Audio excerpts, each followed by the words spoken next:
අද අපි තෝරාගත්තා මෑත භාගයේ පසුගිය බුද්ධි පරීක්ෂණය හා අභියෝගතාවයේ ප්‍රශ්න පත්‍රයක ආපු ගානක් ඔබත් එක්ක කතා කරන්න. මේකේ සිද්ධාන්තය නම් පේලියක බංකුවක පොලිමක වගේ ඉඳවීම සම්බන්ධව ගැටලු. එතකොට අපි තියරි පන්තියක නම් මේ වගේ ගණන් එක දිගට 50ක් වගේ කතා කරනවා. පොඩිම ගාන ඉඳන් විභාග මට්ටම දක්වා. නමුත් දැන් මම මේක ඉතින් ඔබට කරන කෙටි වීඩියෝවක් හින්දා මේ ගාන තුල අත්‍යවශ්‍ය වන සිද්ධාන්ත කාරණා ටික කතා කරන්නම්. දැන් මේකේ කියනවා 16 20 ප්‍රශ්න එක්තරා සිසුන් පිරිසක් පන්තියක අසුන්ගෙන ඇති ආකාරයේ සම්බන්ධයෙන් වන පහත තොරතුරු මත පදනම් වේ. ඒ ඉඳන් K දක්වා යන සිසුන් 11 දෙනෙක් තම පන්තියේ ගුරුතුමිය වෙත මුහුණලා එක පේලියට පහත පරිදි අසුන්ගෙන ඉන්නවලු. රයිට් අපි පේලිය ඇඳගමු. මට වෙන කටුකොලයක් නෑ මෙතන. ඒ නිසා මම මේ ඉඩ පාවිච්චි කරන්නම්. ඔබ මේක මොන ඉඩක පාවිච්චි කරත් ගැටලුවක් නැත. එතකොට මේ කට්ටිය ඉන්නේ පන්ති භාර ගුරුතුමියට මුහුණලා මේක තමයි මගේ පේලිය. සර් අපි ගත්තේ පේලිය අනේ මෙන්න මෙහෙම. කමක් නෑ ඉතින් ඒත් ගැටලුවක් නෑ දෙකම එකයි. හරි. දැන් මේ කට්ටිය මුහුණලා ඉන්නේ කාට කියලාද කියන්නේ? මුහුණලා ඉන්නේ පන්ති භාර ගුරුතුමියට. මේ කට්ටිය මෙතන ඉඳන් ඉන්නවා ටීචර් අතන ඉන්නවා මේ ළමයි ටික ටීචර් දිහා බලන් ඉන්නවා. එතකොට සර් ඔක මෙහෙම කරන්න බෑද? මේ පේලි ඔහොම්ම තියෙද්දි ටීචර් මෙහාට දාලා ළමයි ටික මෙහෙ බලවන්න බෑද? පුළුවන් ගැටලුවක් නෑ. හැබැයි මේ පැත්තට යන්න එපා. මගේ තර්කය මොකක්ද දන්නවද? දැන් ළමයි ටික අපි ඉඳවන්නේ මේ පේලියේනේ. ඔය ළමයි කීයක් ඉන්නවද? ළමයි 11ක් ඉන්නවා. 1යි 2යි 3යි 4යි 5යි 6යි 7යි 8යි 9යි 10යි 11යි. ඔන්න ළමයි 11. එතකොට මේ ළමයි ටික බලන් ඉන්නේ මේ ඉස්සරහනේ. මේ ගාන හතර මමත් ඔබත් බලන් ඉන්නේ පැත්ත. එතකොට බලන්න අපේ මම දකුණමයි නේද ඉඳගෙන ඉන්න ළමයිගේ මම දකුණ. ඔබට පැහැදිලිද? ඒ කියන්නේ මගේ මමයි මුන්ගේ මමත්. මගේ දකුණමයි මුන්ගේ දකුණත්. මොකද මම බලන් ඉන්නේ ටීචර් දිහා, ළමයි බලන් ඉන්නේ ටීචර් දිහා. හැබැයි මගෙන් ඕගොල්ලෝ කවුරු යහවනම් සර් මම ඔහොම කැමති නෑ. මං කැමති ටීචර් මේ පැත්තට ගන්න කියලා ගන්න. ළමයිට කියනම් මෙහෙ බලන් ඉන්න ඕන. හැබැයි ඔබ ගාන හදන්නේ මෙහෙ බලාගෙන. හැබැයි ඔබ හිතන්න ඕන අනිත් පැත්ත කරකිලා මම දකුණ. මොකද මෙහෙම ඉන්න ළමයාගේ මම දකුණ නෙමෙයි මෙහෙම හිටියන් පස්සේ මාරු වෙන්න එපයි. ඒක ටිකක් අමාරුයිනේ. මේක අපි හැකි ඉක්මනින් නිවැරදි උත්තරේ ගන්න එපයි. ඒ නිසා වඩා සාධාරණ මේ ක්‍රමය. රයිට්. ඔන්න මම ඒක ඇඳගත්තා. දැන් යනවා ගානට. FG වම්පසින් ළඟින්ම ඉන්නේ D. හොයන්න බෑනේ යන්නේ FD දන්නේ නෑනේ අපි. ගන්න එපා. ඔහු සීකේ දකුණු පසින් දෙවන්න හොයන්න බෑ. මෙහෙම කරන්න. ගාන කියවලා ගානේ මාක් කරන්න පුළුවන් නිශ්චිතම වූ දත්තේ ගන්න. ඒක මේ පළවෙනි දත්තේද මැද එකක්ද ආගේ එකක්ද වැඩක් නෑ. අපි ගන්නේ අපිට නිශ්චිත වූ දත්තේ. රයිට්. මම තෝරගන්නවා මෙන්න මෙහෙම එකක් තියෙනවා බලන්න මේ දෙවෙනි තරුව පුතා. ඊගේ වම්පසින් දෙවන්නා වන ඒ පේලියේ එක කරවලක ඉන්නවා. ඒ කියන්නේ මම මෙහෙම ලියන්නම් ඊ පුතෝ බලන් ඉන්න ඔය පැත්තේ හරිනේ. ඊ මම නම් බලන් ඉන්නේ මෙහෙනම් මගේ වම් අත පැත්ත මෙහි. එහෙනම් ඊගෙත් වම් අත පැත්ත මෙහි. ඒක හරිනේ. ඊගේ වම්පසින් දෙවන්න වමින් පළවෙනියා නෙමෙයි දෙවෙනියා මෙතන එක. කවුද? වන ඒ ආන් ඒ පේලියේ කෙරවලක ඉන්නවලු. කවුද කෙරවලේ ඉන්නේ? ඒද ඊද? ඒ කෙරවලේ ඉන්නවා කියලා කියන්නේ. එහෙනම් මේ සංසිද්ධිය ගලපන්න පුළුවන් මේ කෙරවලටද මේ කෙරවලටද? පුතෝ මේක මෙතෙන්ට ගෙනාවොත් ඊ කෙරවලේ. ඊවින්න බෑ කෙරවලේ. ඒ කෙරවලේ කියලා කියන්නේ. ඒ නිසා මේක ගලපන්න වෙන්නේ පුතෝ මෙතෙන්ට. ඊ දාගන්න ඔතෙන්ට. මෙතන කා දන්නේ නෑ. මෙතන එකයි වැඩේ හරිද? වැඩේ හරිද? ඕන් දැන් අකුරු දෙකක් හොයාගත්තා. ඕකේ සම්බන්ධයක් තියන් තව තර්කයකට යන්න. ගත්තුවාට හරි දාගන්න. මේ බලන්නකෝ. ඒ ඊ අතර ඉන්නේ කේලු. එහෙනම් අවුලක් නෑනේ යන්නේ. අපි දාමුන් කේ ඔතෙන්ට. අන්න පුතා ඒකත් හරි. දැන් තුනක් දන්නවා. ඔය තුනේ මොකක් හරි අකුරක සම්බන්ධයක් තියන් තර්කයකට යන්න. දන්නේ උන් පිටින් යන එක වටිනවා. නොදන්නේ උන් පස්සේ ගිහිල්ලා හොයන්න බෑ. පැහැදිලි? රයිට්. මට හිතෙනවා මෙන්න මේක ගමුන් කියලායි දන්නවද? මෙන්න මේ හින්ද J ඉන්නේ AB අතර. අපි A දන්නවනේ. දැන් A නම් දන්නවා.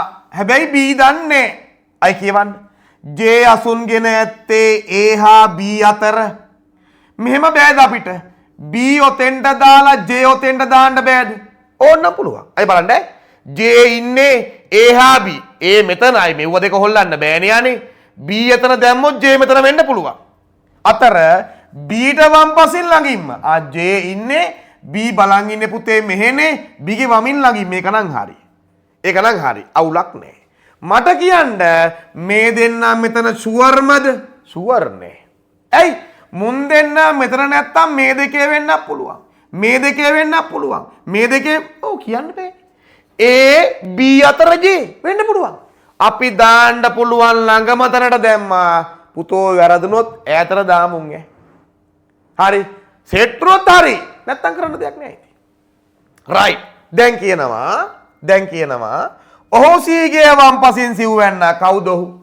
මුල ඉඳන් කියවන්න එකපාර කියවන්න. J ඉන්නේ AB අතර B ට වම් පසින් ළඟින්ම ඔහු. ඔහු කියන්නේ J කියන එක පුතා. J C ගේ වම් පසින් සිව්වැන්න. J කියන එක C ගේ වමින්. C මෙහෙ වෙන්න බෑනේ යන්නේ. C මෙහෙ වෙන්න එතකොටනේ. මෙයානේ 4 වෙන්න. සිව්වැන්න කියන 4නේ. මෙයා 4 නම් මෙයා 3. මෙතන එක 2. මෙතන එක 1. C ඔන්න ඔතන. ඔබ එකගයිද? මේ බලන්න C බලන් ඉන්නේ මෙහෙ ටීචර් දිහා. C මම නම් මං අත පැත්ත මෙහෙ වමින් 1යි 2යි 3යි 4යි. පැහැදිලි? ඒකත් හරි දැම්ම හරියක්. අය තව නොගත් ඒවා 2යි තියෙන මොකට යන්ද? මම කියනවා මේකට යන්. ඇයි දන්නවද? මේ C අකුර තියෙනවනේ. අපි C දන්නවනේ හින්දා. ඔන්නේ E ගේ වම් පසින් ළඟින්ම D. ඒක හොයන්න බෑනේ. තියන්න. ඔහු C ගේ දකුණු පසින් දෙවන්න. මොකාද ඔහු කියන්නේ? එකපාර කියවන්න. F ගේ වම් පසින් ළඟින්ම D. D කියන එක්කෙනා ඔහු කියන්නේ D. D කියන එක්කෙනා C ගේ දකුණු පසින් දෙවන්න. C මම නම් දකුණ මෙහි හරිනේ ඉස්සරහට බලන් ඉන්නේ දකුණ මෙහි. දකුණෙන් 1යි 2 කවුද? දකුණෙන් දෙවන්න. D C ගේ දකුණු පසින් දෙවන්න වැඩි හරි. යන්න බුලට. F ගේ වම් පසින් ළඟින්ම D. D දන්නවා. F කොහෙද දාන්නද? F මෙතන දැම්මොත් F ගේ දකුණෙන් D. F මෙතන දාන්න පුතා. F මෙහෙ බලන් ඉද්දි වම් අත පැත්තෙන් ළඟින්ම D ඉන්නව අවුලක් නැහැ හරිනේ. ළඟින්ම D හරි ඒකත් ඉවරයි. තව එකයි යන්නේ. D ගේ වම් පසින් ළඟින් වන H ඔය ගැලපෙන්නේ. D පුතේ බලන් ඉන්නේ මෙහෙනේ. වමින් ළඟින්ම වන H ඒකත් හරි. H I ගේ දකුණු පසින් තෙවෙන්න. කවුද තෙවෙන්න? H කියන එකා තෙවෙන්න. කාගේද? I ගේ දකුණෙන්. I මෙහෙ ඉන්න බෑ. I මේ දෙකෙන් එක වෙන්න බෑනේ. මෙයානේ තුන්වෙනියා. එහෙනම් මෙයා දෙකනේ. එහෙනම් මෙයා එකනේ. එහෙනම් පුතේ ඔය කියන අය ඔතන ඉන්න ඕන. I මම නම් පුතේ බලන් ඉන්නේ ඉස්සරහ මගේ දකුණෙන් 1යි 2යි 3 වෙනියා. හරියටම හරි. දත් ඉවරයි. ගණත් ඉවරයි. නැත්te එක අකුරයි බලන්න මාක් නොකුච්ච අකුර G නේද? අන්න G. අන්න උතන G එනවා. ඕන් ඉවරයි. බලන්නකො විනාඩි කීයද ගියේ කියලා. ප්‍රශ්න 5ක් ලකුණු 10ක්.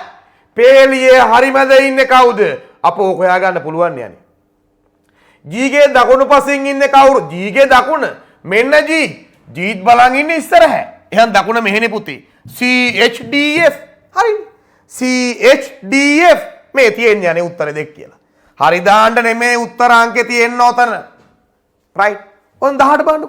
මෙම සිසු පිරිස අසුරු නැති ආකාරය සම්බන්ධයෙන් සත්‍ය ප්‍රකාශ අපේ කියන්නේ සත්‍ය එක. හරි එක හරි.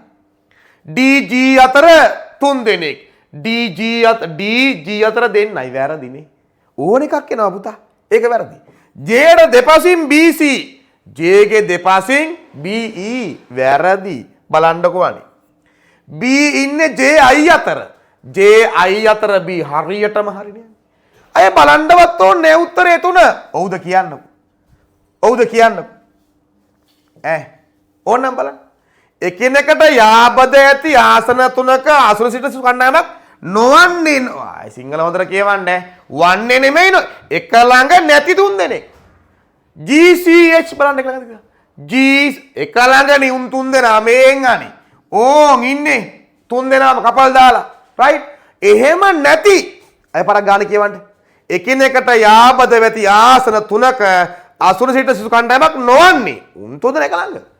AKE මේන් ඔය ඉන්න එක ළඟ ඒකත් බෑ. නොවන්නේනේ පුතා අපෙන් අහන්නේ. JBI ඒකත් එක ළඟනේ යන්නේ. වෙන CDF C අකුරක් ඇරලා DF එක ළඟ නෙමේ පුතෝ. ඒ නිසා උත්තරේ උත්තරාංකේ 4 පැහැදිලි. නිකම් වෙනවා. මෙන්න මේ කියන විදිහට පුතේ අකුරු ටික මාරු කරලා බලන්න. වැඩේ ඉවරයි. විභාග ප්‍රශ්නයක්. හරි. මම හිතනවා ගාන පැහැදිලියි කියලා. රයිට්. තනියෙන් තව පාරක් හදන්න. අපි තවත් දවසක මේ වගේ මෑත කාලීනව ආපු බුද්ධි පරීක්ෂණයේ අභියෝගතාවයේ ප්‍රශ්නයක් එක්කලා ඔබ හමු වෙනවා.